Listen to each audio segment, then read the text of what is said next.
नमस्कार, मैं सरला रावत शाह, आप देख रहे हैं पब्लिक एक्सप्रेस न्यूज। स्वागत है आप सभी का। दिल्ली के पूर्व मुख्यमंत्री और आम आदमी पार्टी के संयोजक अरविंद केजरीवाल रविवार को दिल्ली के छत्रसाल स्टेडियम में पहुंचे। अरविंद केजरीवाल यहां जनता की अदालत में शामिल हुए। जनता के बीच अरविंद केजरीवाल ने तीखे अंदाज में बीजेपी और प्रधानमंत्री मोदी को घेरा। जनता की अदालत कार्यक्रम को संबोधित करते हुए केजरीवाल ने पीएम मोदी पर 10 साल के कार्यकाल पर सवाल उठाए और बताया कि कैसे पिछले 10 सालों में देश में कुछ भी नहीं हुआ। केजरीवाल ने प्रधानमंत्री नरेंद्र मोदी को चुनौती भी दे डाली। उन्होंने कहा कि दिल्ली के विधानसभा चुनाव से पहले अगर प्रधानमंत्री अपने और एनडीए शासित 22 राज्यों में मुफ्त बिजली देने की घोषणा कर दें तो मैं फिर बीजेपी के लिए प्रचार करना शुरू कर दूंगा। जनता के दरबार में गुस्से में दिखाई दिए और इसी गुस्से में उन्होंने बीजेपी के एक मंत्री का ट्वीट भी पढ़ डाला। ट्वीट पढ़कर सुनाया जिसमें अभद्र भाषा का इस्तेमाल किया गया था। फिर उन्होंने सवाल किया कि क्या हम इस तरह की भाषा का प्रयोग करते हैं या हमें करना चाहिए।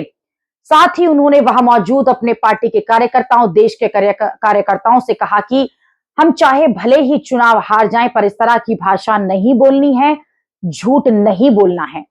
दिल्ली की जनता और दिल्ली के वोटर्स से भी उन्होंने खास वादा किया। अरविंद केजरीवाल ने घोषणा भी कर दी। उन्होंने कहा कि मैं आज कसम खाकर जा रहा हूं कि मैं दिल्ली की जनता को उनके अधिकार दिलाकर रहूंगा, दिल्ली को पूर्ण राज्य बनाकर रहूंगा, दिल्ली को एलजी से मुक्ति दिलाकर रहूंगा।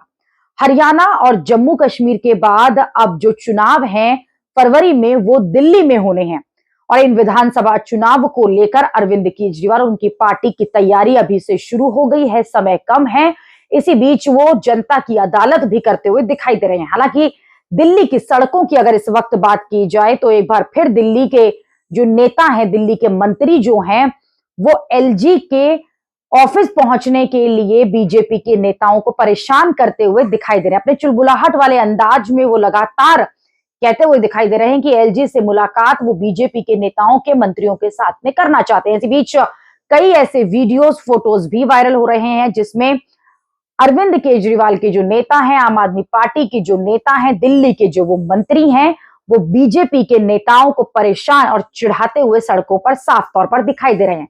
लेकिन आज जो छत्रसाल स्टेडियम में अरविंद केजरीवाल पहुंचे हैं, सीधा सीधा निशाना उन्होंने बीजेपी और प्रधानमंत्री नरेंद्र मोदी पर लगाया। साथ ही वो हमलावर तो दिखे ही लेकिन खासा गुस्से में भी दिखाई दिए। अपनी गिरफ्तारी को लेकर और जिस तरह से आम आदमी पार्टी पर अलग अलग तरह के हमले बीजेपी करती रहती है, उन पर भी वो बोलते हुए साफ तौर पर दिखाई दिए।